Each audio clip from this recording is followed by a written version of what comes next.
questions?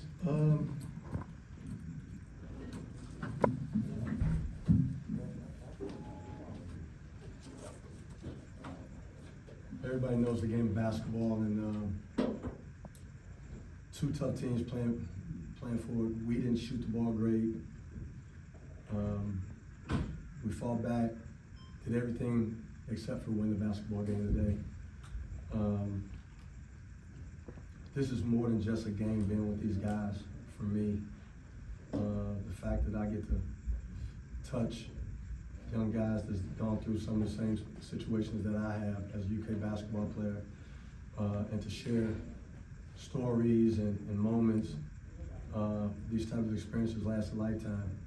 Unfortunately, we came up short, especially at home. That hurts even more, but came down to free throws and just didn't get it done. But these guys have shown class.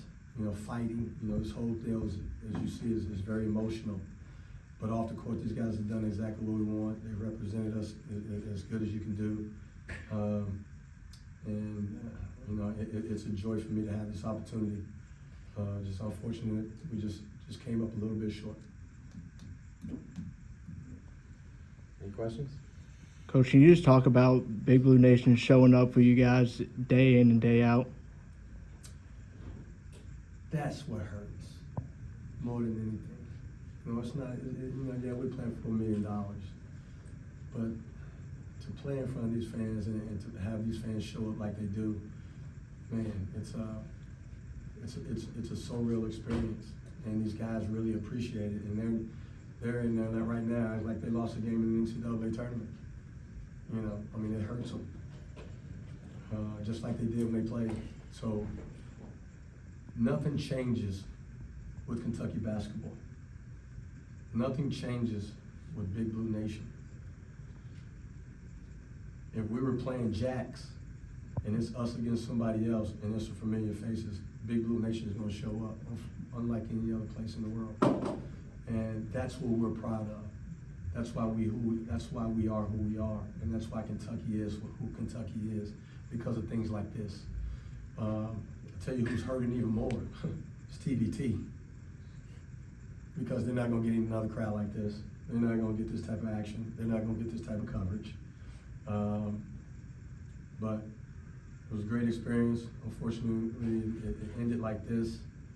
It's always a blast to bring back guys. If it's just an autograph session, a barnstorming event, or just getting together playing golf, it's always unique when guys who ran on that court at Rupp Arena and wore their uniform. It's always a unique experience when we all come together, and this is no different.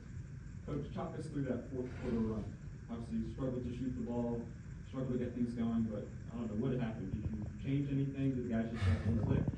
Well, I did. I just told them, listen, we got to do it my way now. We start running things. We start getting ball movement. We start playing off pick and rolls. You know what I'm saying? We start getting action to where now we don't have to just dance with it and settle for something. We were getting them off bounds, getting the defense moving, which was allowing us to get to the rim because we weren't shooting it great at all. And we made how many threes tonight? Three threes, 3 for 15. And we still had a chance to win the basketball game. So they did exactly what we needed them to do, but we got to make free throws down the stretch. You can't go, 1 for 2, 0 for 2, 1 for 2, 0 for 2, especially in the ending. You got to get at least a 2. And I thought we were doing that, and we did exactly what we needed to do to put ourselves in a position to have a lead once the Elam ending started. Now we got to stay with it, and I thought we did for the most part, but we didn't get enough stops like we normally do. We gave up too many offensive rebounds, long offensive rebounds from threes. They beat us to balls, and that was one of the keys to the game today, was to keep them out. We had to win the 50-50 balls, and we didn't win the 50-50 balls today. A two-part question for you here. One, just what you said about Willie's performance, perfect from the field, led you in rebounds, and then two, kind of how is he doing after that? He's upset. He's really upset. But this is the game like last year where he started to come on, started to get his legs under him a little bit, and that's what he showed tonight, dunking, running the floor, finishing. And now he's mad because now he finally got his body back right. You know, now it's over. You know, but man, Willie's Willie. You know what I'm saying? Willie's like our Dennis Rodman. You know, it doesn't take much for him to do what he does.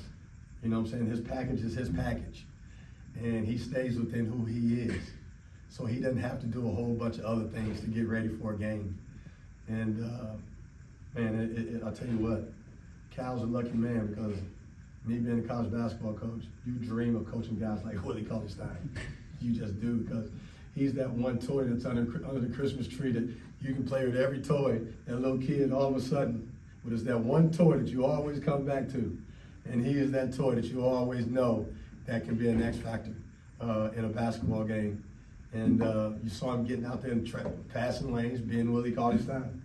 But it came down to just, you know, we had our chances. You know what I'm saying? We can't knock that. We had our chances. We just didn't capitalize on our chances, and especially at the free throw line. And then talking about Khalil, but in a two-part question. One, was it the game plan at the end kind of defeated to him? And then can you also just kind of talk about his overall performance? I told the guys, because he was our most consistent scorer. And he was the one who's really better, the best at coming downhill and creating his own shot. So I just created ISOs for him to take a guy one-on-one on a clear out on the other side. And he delivered every single time coming down the stretch. So, you know, that sometimes when you got guys like this, you know, some guys try to overcoach and do this and do that. Man, you know, it's just like Doug Collins said when Michael Jordan, you know, was killing, you know, give him the ball and get the you know what out of the way, and that's exactly what type of game this was for Khalil. Couple more questions. Obviously, we all know Khalil's time here at Kentucky was even shorter than most one and dones. How kind of special was it maybe for you to see him have this moment despite not getting the win? It's always special because he wore a uniform. You know what I'm saying? We don't know. We, as Kentucky fans in Big Blue Nation, we just look at it as a machine. You come here, everything's supposed to go right, so on and so forth. But these kids come from certain situations that we have no idea what the other side of their life is besides them coming to Lexington. You know, and from what I understand, don't know everything, but that was the main reason. And you see, he hurried up and came back, and he played with pride, just like he'd been playing 4 years here. This place is special, man. It's very special, and it's special because what you saw out there in those stands. You know, that's what makes this place special, more than any place in the world. DJ Burns never played a drop. He played with me 1 year. We came here and played Kentucky when he played for me at Southern, okay? But look how the Big Blue Nation got into his soul. You know, this is unique, man. It's unique, and we had the right group of guys. You know, unfortunately, Lamb went out with a strain injury. We didn't have DeAndre Liggins so our bench started to get a little, you know. I tell you what, even a hometown kid who grew up right down the street, you know, was Henry Clay's all-time leading scorer. Tell you what, he's a mainstay in this tournament. He gave us something every time he came into the game, you know, and that's big, and that's something that, you know, Henry Clay in Lexington, Kentucky. This is Lexington, Kentucky, and this is Kentucky, and this kid grew up dreaming of playing at Kentucky. Didn't get an opportunity, went to the next best thing, North Kentucky, became their all-time leading scorer, and all of a sudden, he goes to Missouri, and he plays great against Kentucky in Rupp. So, you know, they don't get any better than this. Unfortunately, we just didn't finish today. I knew it was going to be a tough one, but I thought it was going to be just like this. They were wore down because they weren't as deep. We just didn't finish it. That's all it is. One more question. Anyone? You talk about guys that have worn the jersey, the next generation of Wildcats. You probably didn't notice, but they were first row and they were into it. How special is that to kind of bridge the gap maybe between the past and the present? It's very important. You know what I'm saying? You can't run from it. You make a stay away from it, but you can never get away from it because it's who you are. You know, I've been knowing Jack Gibbons, Kyle Macy, Rick Roby. I know those guys. Those guys are to me what I am to these guys, you know. So it's a chain, and everybody respects one another because they wore that uniform. They know what it feels like when that crowd's cheering and it gives you chills. You know, that crowd got us back in this game, and I knew it would. This guys weren't gonna let that crowd down. Unfortunately, we just didn't finish it when we had them on the hook. Thanks, guys. Appreciate it.